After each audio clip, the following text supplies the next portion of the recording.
Y seguimos con un tema que ha impactado a la región en los últimos días, porque ahí, claro, lo estamos viendo, una serie de atentados han sacudido Colombia en las últimas horas, marcando un preocupante repunte de la violencia en ese país.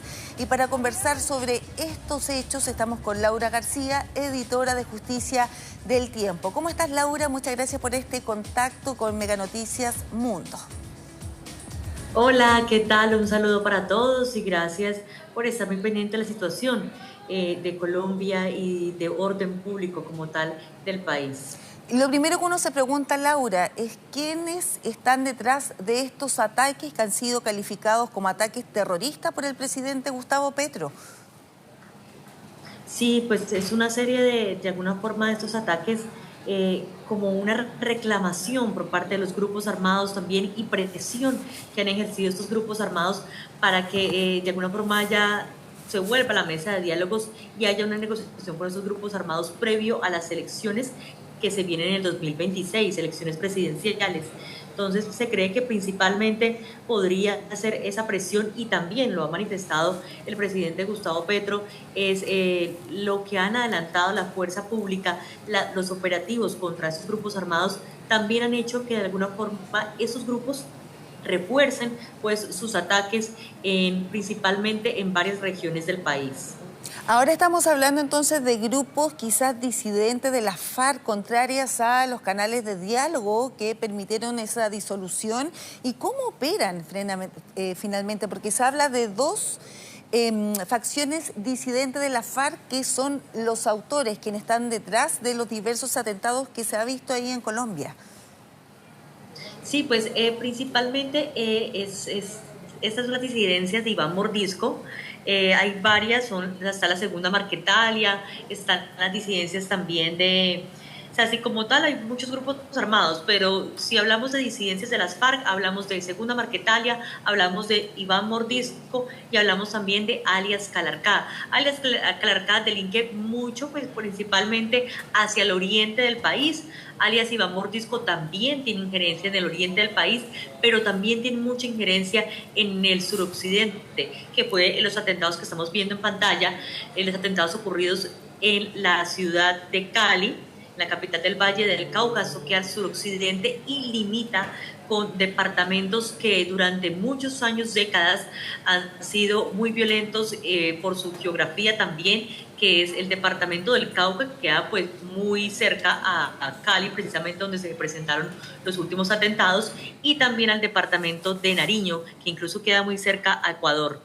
Sí, eso te iba a preguntar, porque estamos hablando finalmente de grupos armados que son bastante poderosos, que tienen alto poder de fuego, que están sumamente organizados y que tienen una logística que les ha permitido realizar este tipo de atentados donde estamos hablando de pérdidas de vida. O sea, son grupos poderosos. ¿Cómo operan? ¿Dónde viven? ¿Cómo finalmente se lograron rearmar luego de la disolución de la FARC?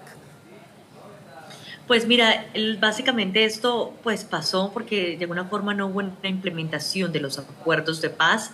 Si bien sabemos que ningún acuerdo es perfecto, ningún acuerdo de paz es totalmente perfecto, pues aquí pasó que no hubo una implementación de los acuerdos de paz, ni en el gobierno que terminó que se firmaron los acuerdos, ni en el que le siguió, y menos en este. En este realmente han sido muchos faltantes porque lo que se trató en este es de realizar un nuevo acuerdo de paz, pero con el ELN, otra guerrilla. Mientras no se cumplieron de alguna forma, esta es la implementación de los acuerdos o de lo que se había pactado de alguna forma en 2016, que era el acuerdo directamente con las FARC. Entonces muchos de esos grupos de alguna forma lo que hicieron fue rearmarse y dividirse en varias de las regiones. De hecho, entre ellos mismos también hay una disputa, por eso quedaron varias disidencias de las FARC que están divididas en Segunda Marquetalia, alias Iván Mordisco y también alias Calarcá. De alguna forma, todos estos pues hacían parte de las filas, lo que se conocía como las FARC, la antigua guerrilla. Y ahora de alguna forma hay una disputa, por ejemplo, entre alias Iván Mordisco con alias Calarcá, que se mantiene hacia el oriente de Colombia, más que todos los departamentos del Meta, del Guaviare, de alguna forma el Caquetá, también está como esa disputa, y en el suroccidente de alguna forma alias Iván Mordisco también mantiene una disputa, pero con de pronto LN, Clan del Golfo, que también pues funcionan mucho en el suroccidente. Principalmente pues aquí alias Iván Mordisco tienen algunas facciones, por decirlo así, de sus disidencias, que hablamos de la columna Jaime Martínez o Frente Jaime Martínez, que realmente es el responsable o quien las autoridades han señalado como responsable de los últimos atentados que han ocurrido hacia esta zona del país. También allí está que ellos delinquen mucho en el departamento del Cauca, pero pasan de alguna forma o tienen mucha injerencia, como un corredor muy fácil por donde pueden llegar, porque está conectado directamente con el Valle del Cauca, llegan hasta el Valle del Cauca y ejecutan este tipo de atentados. Allí, por ejemplo, entonces está la Jaime Martínez, que hace parte de Iván Mordisco, está también la Carlos Patiño, también está la Jacobo Arenas o Frente 57, que también de alguna forma delinque en una parte del Valle del Cauca y del departamento también del Cauca, que queda casi al lado del Valle del Cauca. Laura, ¿y cómo confluye también esta disputa en estos grupos disidentes FARC cuando se involucra el tráfico de droga? Porque ahí me imagino que también hay una lucha de quién tiene el control territorial para este corredor que se ha denominado estratégico precisamente para traficar distintas drogas. Claro, precisamente estuvimos hablando hoy en el tiempo con el alcalde de Cali, Alejandro Eder, y también con algunos representantes a la Cámara, y hablaban mucho de este tema, la preocupación que hay, por lo que también ha denunciado el alcalde Alejandro Eder, alcalde de Cali, pues quien es de alguna forma el mandatario de Cali, donde ocurrieron esos últimos atentados. Y hablaba mucho del tema de la preocupación que hay, porque no solamente esos cultivos ilícitos, más que todo de coca, hay en el departamento del Cauca, que se habla de un mar de coca, no se ha podido cumplir de alguna forma con lo que se tiene para el año, que la idea es erradicar 30.000 hectáreas y apenas llevamos el 12% de esas 30.000 hectáreas, entonces es muy difícil que se vaya a lograr para fin de año la meta que se tiene, que está en 30.000 hectáreas. Además de eso, de alguna forma esta disputa que tienen los grupos armados por el control del territorio se ha desplegado un poco hacia hacia el Valle del Cauca, que es donde nos encontramos y donde han ocurrido los últimos atentados, y de alguna forma también hacia la parte alta. Hay un municipio que se llama Jamundí, que hace parte del Valle del Cauca y que queda entre el departamento del Cauca, que es históricamente ha sido muy violento y muy golpeado, como en el Valle del Cauca. Allí el alcalde de esta ciudad de Cali ha denunciado que hay aproximadamente 2.000 hectáreas de coca sembradas en la parte alta. Entonces esto de alguna forma agudiza muchísimo más este problema, aparte que en este momento hay una erradicación manual que se está haciendo. No se está haciendo una erradicación como se hacía en muchos años pasados, que era esa erradicación aérea, esa erradicación con glifosato. Entonces ha sido un poco más complejo ese tema, porque mientras que están erradicando manualmente, están sembrando muchísimos más los grupos armados. Ahora, Laura, la respuesta del gobierno ha consistido en diversos operativos, también se ha hablado de una operación Sultana. ¿Y cuál es la impresión de la gente, de las personas? Da la impresión de que vuelve este fantasma de la guerrilla tras esta ola de violencia, ola de atentados donde han habido bajas en las vidas humanas de ese país, de Cali particularmente. ¿Cuál es la sensación de la ciudadanía y el objetivo de la operación Sultana, que busca neutralizar la amenaza terrorista? Así lo han señalado las autoridades.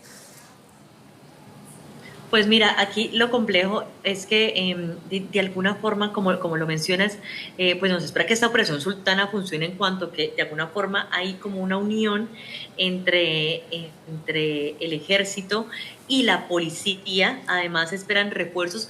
En las últimas horas llegaron 50 efectivos que hacen parte de las fuerzas especiales antiterroristas urbanas, que no solamente van a ayudar como con los controles en las entradas y salidas de la ciudad, sino que además se espera que lleguen alrededor de 1.200 uniformados a de alguna forma no solamente estar en la ciudad, sino que también ese despliegue que se va a hacer y esa ayuda que se va a hacer también, o ese apoyo que también se va a realizar a las afueras de la ciudad, por ejemplo, hacia el sur, porque hacia el sur de la ciudad es donde quedan esos departamentos que lo que te mencionaba como el Cauca, que han sido pues históricamente violentos y que se creería que de ahí y por lo que se ha comprobado, por ejemplo, de dónde llegaron estos dos camiones que explotaron pues en los últimos días, el pasado jueves, lo que se cree es que llegaron por estos corredores